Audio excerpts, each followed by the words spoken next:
शुभं कुरुत्वं कल्याणम् आरोग्यं धनसंपदा। नमस्कार दोस्तों, शून्य से शिखर तक ज्योतिष ज्ञान की इस परिचर्चा में मैं राजेश कुमार पुरी आप सभी का हार्दिक अभिनंदन करता हूं। ज्योतिष शास्त्र को सीखने की इस श्रृंखला में पहले हमने नक्षत्र पढ़े तो हमारे 4 नक्षत्र पूर्ण हुए। रोहिणी नक्षत्र तक हमने विस्तार पूर्वक पढ़ा। फिर हमने राशियों की श्रृंखला प्रारंभ की है। राशियों की इस श्रृंखला में हम मेष राशि को पढ़ चुके हैं। पिछली वीडियो में हमने वृषभ राशि को भी पढ़ा, लेकिन और बारीकी में जाने के लिए हम वृषभ राशि को और बारीकी से देखने की कोशिश करते हैं। यहां हम समझेंगे कि किस प्रकार राशि के अंतर्गत आने वाले नक्षत्र और उनके चरण, जो कि किसी न किसी नवांश से संबंधित है, और प्रत्येक राशि में आने वाले 3 दृष्टिकांड, वो कौन से दृष्टिकांड है और उन दृष्टिकांडों का क्या प्रभाव जातक पर पड़ता है, तो हम इसको बारीकी से समझने की कोशिश करते हैं। इन सभी वीडियोस को देखने के लिए आप आई बटन में क्लिक करके वहां जा सकते हैं और सभी वीडियोस को देख सकते हैं। मैं यही कहना चाहूंगा कि यदि आप वीडियो देखना चाहते हैं तो क्रमवार देखें, यदि आप सीखना चाहते हैं तो क्रमवार देखें, ताकि आपको सभी कुछ सही ढंग से समझ में आए। अगर आपका यह पहला वीडियो है तो आपको पीछे के वीडियो अवश्य देखने चाहिए। साथ ही साथ मैं यह कहना चाहूंगा कि यदि आपने चैनल सब्सक्राइब नहीं किया है तो आप चैनल सब्सक्राइब करके बेल आइकॉन का बटन दबा दें, ताकि आने वाले वीडियोस आपको समय से प्राप्त हो सके। तो आज हम वृषभ राशि को और बारीकी से समझने की कोशिश करते हैं। जैसा कि हम जानते हैं, वृषभ राशि ब्रह्मांड में 30 डिग्री से लेकर 60 डिग्री तक स्थापित है। अब वृषभ राशि के अंतर्गत जो नक्षत्र और उनके चरण आते हैं वह है कृत्तिका के बचे हुए 3 चरण, क्योंकि पहला चरण तो मेष राशि में चला गया। उसके बाद जो 3 चरण बच गए वह वृष राशि में आ जाते हैं। तत्पश्चात रोहिणी के 4 चरण वृष राशि के अंतर्गत आते हैं, और फिर मृगशिरा के जो प्रथम 2 चरण हैं वह वृषभ राशि में आते हैं। मेष राशि तक हमने जो 9 चरण पढ़े थे, उन 9 चरणों में अंतिम चरण में हमने धनु नवांश की ऊर्जा देखी थी। तो वृषभ राशि के अंतर्गत आने वाले नक्षत्र कृत्तिका, यानी कृत्तिका के द्वितीय चरण से हम समझना प्रारंभ करेंगे। कृत्तिका द्वितीय चरण, यहां मकर नवांश की ऊर्जा प्राप्त होती है। मकर नवांश यानी स्वामी शनि। तो हमको यहां यह भी समझना होगा, जो ऊर्जाएं प्राप्त होती हैं वह राशि के अनुसार ग्रह ऊर्जा देते हैं। ग्रह की स्वयं की ऊर्जा तो होती ही है, साथ ही साथ हम जिस नवांश की चर्चा कर रहे हैं, जिस दृष्टिकांड की चर्चा कर रहे हैं, उस दृष्टिकांड, उस नवांश से राशि को जो ऊर्जा प्राप्त होती है, ग्रह उस ऊर्जा को यहां दर्शाते हैं। तो चलिए प्रारंभ करते हैं हम सबसे पहले वृषभ राशि के अंतर्गत कृत्तिका नक्षत्र का द्वितीय चरण, जिसमें हमें ऊर्जा प्राप्त होती है कृत्तिका के स्वामी सूर्य की, वृषभ के स्वामी शुक्र की, और नवांश के स्वामी यानी मकर नवांश के स्वामी शनि की। और जो वृषभ राशि में प्रथम दृष्टिकांड 0 डिग्री से लेकर 10 डिग्री तक का प्रथम दृष्टिकांड है वह शुक्र का ही है, तो यहां शुक्र की ऊर्जा। तो यहां हम जातक के बारे में क्या समझ सकते हैं?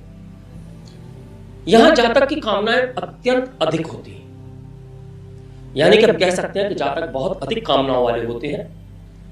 यहां शनि और सूर्य के संबंधों को भी समझना आवश्यक है, यानी पिता और पुत्र के मध्य सामंजस्यता का अभाव हो सकता है। जातक का पिता भूमि से संबंधित कार्यों से जुड़ा हुआ होना चाहिए।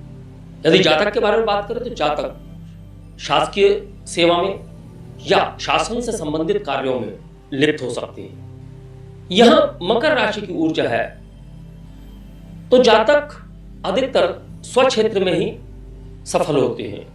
यहां मकर की ऊर्जा यह बताती है कि जातक बाहर से भी कार्य लाकर अपने ही घर पर यानी अपने ही क्षेत्र में करने वाला हो सकता है।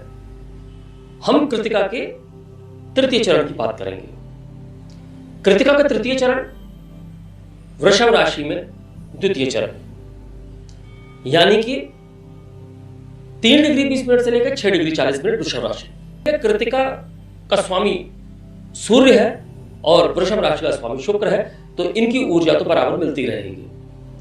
तो सूर्य की शुक्र की नवांश की बात करें तो कुंभ नवांश की, तो यहां शनि की ऊर्जा कुंभ नवांश से और दृष्टांत शुक्र का।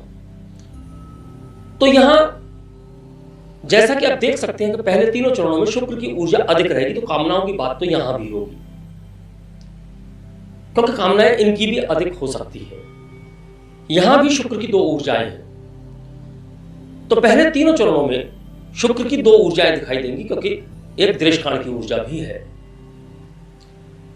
तो यहां शुक्र की 2 ऊर्जाएं, शनि की ऊर्जा और सूर्य की ऊर्जा, इसका मिला जुला स्वरूप कुछ इस प्रकार हो सकता है कि नंबर 1, जातक की कामनाएं अधिक हो सकती हैं और जातक को कुंभ से शनि की ऊर्जा प्राप्त हो रही है, तो कुंभ यानी कि घड़ा, तो जातक की संचय की प्रवृत्ति हो सकती है और हर कार्य को अपने ही तरीके से करने में जातक की रुचि होती है।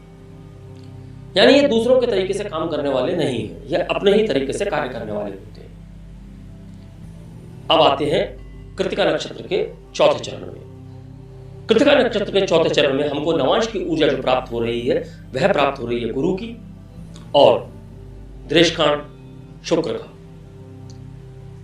कामनाओं की बात यहां भी होगी, लेकिन यहां पर गुरु के होने के कारण ज्ञान की अधिकता होगी और साथ ही साथ ज्ञान का अहंकार हो सकता है जातक को। ज्ञान का अहंकार, क्योंकि शुक्र की 2 ऊर्जाएं हैं, साथ ही साथ सूर्य की ऊर्जा है। सूर्य व्यक्ति को ऊर्जा भी देता है, साथ साथ अहंकार भी देता है, और जब गुरु सूर्य मिलते हैं तो व्यक्ति को ज्ञान प्राप्त होता है। लेकिन यहां शुक्र अधिक कामनाएं, तो अहंकार की भावना आ सकती है। ऐसे जातक सेना में, सरकारी नौकरी में उच्च पद पर होते हैं, लेकिन ज्यादातर ऐसे जातक शिक्षा के क्षेत्र में कार्य करने वाले होते हैं और शिक्षा के क्षेत्र में ही सरकारी पदों पर हो सकते हैं।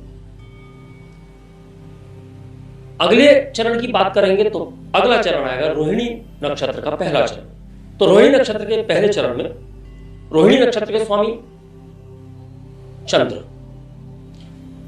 वृषभ राशि के स्वामी शुक्र।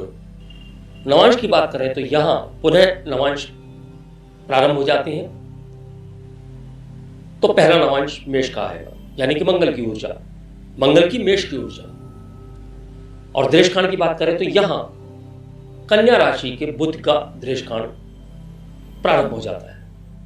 अब ऐसे में हम जातक को क्या समझ सकते हैं? तो रोहिणी नक्षत्र के प्रथम चरण में जन्म लेने वाले जातक, इनका दिमाग ज्यादातर घर में रहता है, क्रोध की मात्रा अधिक हो सकती है, साथ ही साथ यह लोगों के बीच में हुए झगड़ों को निपटाने का कार्य करते हैं, तो लोगों के बीच में सामंजस्य स्थापित करने का कार्य करते हैं। तो ऐसे जातक वकालत का कार्य कर सकते हैं, न्यायाधीश हो सकते हैं और कंसल्टेंसी का कार्य भी कर सकते हैं, लोगों को सलाह देने का कार्य कर सकते हैं। उसके बाद आता है रोहिणी नक्षत्र का द्वितीय चरण। नक्षत्र स्वामी, राशि स्वामी और दृष्टांत स्वामी वही है, चंद्र, शुक्र, बुध, और यहां हमको प्राप्त होती है पुनः शुक्र की ऊर्जा, यानी वृषभ नवांश की ऊर्जा। जब वृषभ नवांश की ऊर्जा यहां प्राप्त हो रही है तो यहां हम शुक्र की दो ऊर्जाएं, लेकिन दोनों ही वृषभ की, यानी मेहनती होंगे, कला के क्षेत्र में कार्य करने वाले होंगे, कला के क्षेत्र से धन कमाने वाले होंगे, सौंदर्य प्रेमी होंगे। विपरीत लिंगियों की ओर आकर्षण इनका कुछ अधिक ही हो सकता है और उनके संग को यह भरपूर एंजॉय भी करते हैं, आनंदित होते हैं, प्रेम में अड़िग होते हैं और सच्चा प्रेम करने वाले होते हैं कि हां हम स्थिरता की बात कर सकते हैं। चंद्र मन है थोड़ा विचलित हो सकता है, लेकिन शुक्र की वृषभ राशि की ऊर्जा यहां स्थिरता देती है, तो हम यहां प्रेम में अड़िग होने की और सच्चे प्रेम की बात भी कर सकते हैं। तत्पश्चात प्रारंभ होता है रोहिणी नक्षत्र का तीसरा चरण। रोहिणी नक्षत्र के तीसरे चरण में चंद्र, शुक्र, बुध, फिर बुध। तो यहां हम यह बात कर सकते हैं कि जातक को कन्या संतान अधिक हो सकती है, व्यापारिक यात्राएं करने वाले होते हैं क्योंकि इनकी यात्राओं का संबंध कहीं ना कहीं इनके व्यापार से अधिक होगा। दूसरों के लिए जाल बुनकर यह स्वयं उस जाल में फंसने वाले होते हैं, यानी इनके अंदर धोखा देने की प्रवृत्ति भी हो सकती है और कामुकता की ओर इनका रुझान अधिक हो सकता है। फिर आता है रोहिणी नक्षत्र का चौथा चरण। यहां चंद्र, शुक्र कर्क राशि के चंद्र की और फिर त्रेष्काण में शनि की ऊर्जा प्रारंभ होती है। तो इन जातकों के जीवन में उतार चढ़ाव अधिक होते हैं। इनका विवाह विजातीय हो सकता है, यानी कि जाति से बाहर। प्रेम विवाह की बात की जा सकती है इस चरण के जन्मे हुए जातकों के बारे में। और फिर रोहिणी नक्षत्र है, चौथा चरण है, चंद्र स्वामी है, तो सुंदरता की बात तो पूरे नक्षत्र में ही होगी। तो इसलिए हमने सुंदरता की बात इन चारों चरणों में नहीं की, तो इसका यह कतई मतलब नहीं है कि जातक सुंदर नहीं होगा। जातक सुंदर होंगे, आकर्षक होंगे। और जहां जहां अगर किसी ग्रह की ऊर्जा परिवर्तित होती है तो वहां थोड़ा बहुत उतार चढ़ाव हो सकता है। वृषभ राशि में अगला जो चरण आता है वह आता है मृगशिरा का प्रथम चरण। यहां मंगल की ऊर्जा प्रारंभ होती है। मृगशिरा का स्वामी है मंगल। और अगर हम राशि स्वामी की बात करें तो शुक्र और सिंह नवांश की ऊर्जा यानी सूर्य की ऊर्जा प्राप्त होती है और दृष्टिकांड में शनि उपस्थित है। तो इन चारों ग्रहों की ऊर्जा को आप कुछ इस प्रकार देख सकते हैं कि इनका गुस्सा अधिक हो सकता है, ये घमंडी हो सकते हैं, इनको आदेश देने की प्रवृत्ति होती है। तो अब इससे आप समझ सकते हैं कि शासन में कहीं ना कहीं बड़े पद पर, सेना में, पुलिस में उच्च पद पर यह जातक जा सकते हैं और जाते हैं, क्योंकि मंगल की ऊर्जा यहां पर उपस्थित है, सूर्य की ऊर्जा यहां पर उपस्थित है, शनि की ऊर्जा जिसको हम सेवा की ऊर्जा कहते हैं वह भी यहां पर उपस्थित है, और शुक्र की ऊर्जा जो कामनाओं की, पद की बात करते हैं। तो ऐसी चारों ऊर्जाएं जब यहां पर उपस्थित है तो इस चरण को हम बहुत महत्वपूर्ण चरण मान सकते हैं। तत्पश्चात सबसे अंत में हम बात करेंगे वृषभ राशि में आने वाले अंतिम चरण मृगशिरा का द्वितीय चरण। तो यहां मृगशिरा के द्वितीय चरण में मृगशिरा का स्वामी मंगल, शुक्र वृषभ राशि का स्वामी और बुध की ऊर्जा कन्या राशि नवांश के हिसाब से और दृष्टिकांड के हिसाब से शनि की ऊर्जा। तो जब मंगल, शुक्र, बुध और शनि इनका मिलन होता है तो यहां शनि की कठोरता दिखाई देगी, चंद्र और शुक्र की नम्रता भी दिखाई देगी। और यदि जातक थोड़ा सा झुकाव अगर उसका तकनीक की तरफ हो जाए तो एक सफल इंजीनियर बन सकता है। और ऐसे जातक संचार व्यवस्थाओं को संभालने वाले होते हैं। इनकी कम्युनिकेशन स्किल बहुत अच्छी होती है। लेकिन साथ ही साथ ऐसे जातकों को अपने चरित्र पर अवश्य ध्यान देना चाहिए।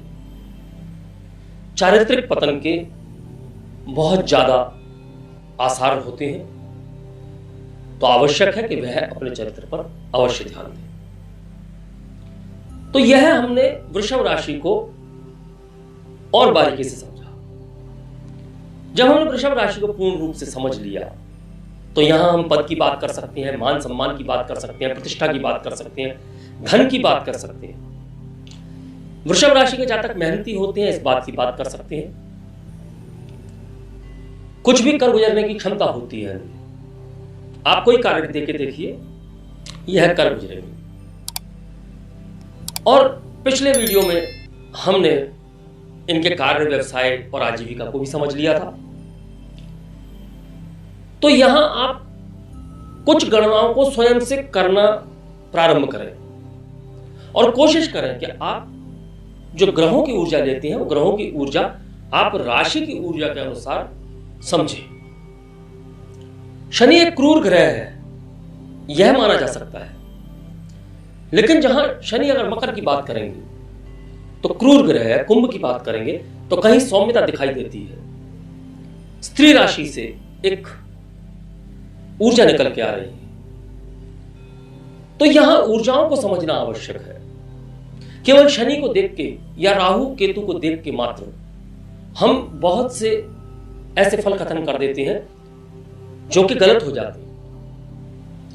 तो यहां आप ऊर्जाओं को समझिए, राशियों की ऊर्जाओं को समझिए, ग्रहों की ऊर्जाओं को समझिए और उनका आपस में सामंजस्य बिठाकर किस प्रकार हमको प्रेडिक्शन करना है, किस प्रकार फल कथन करना है, इस चीज को समझिए।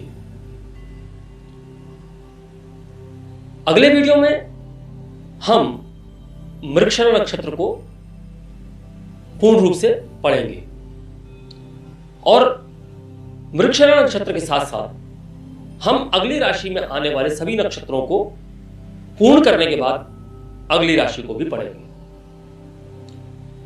आज मैं अपनी वाणी को यहां विराम देने की आज्ञा चाहूंगा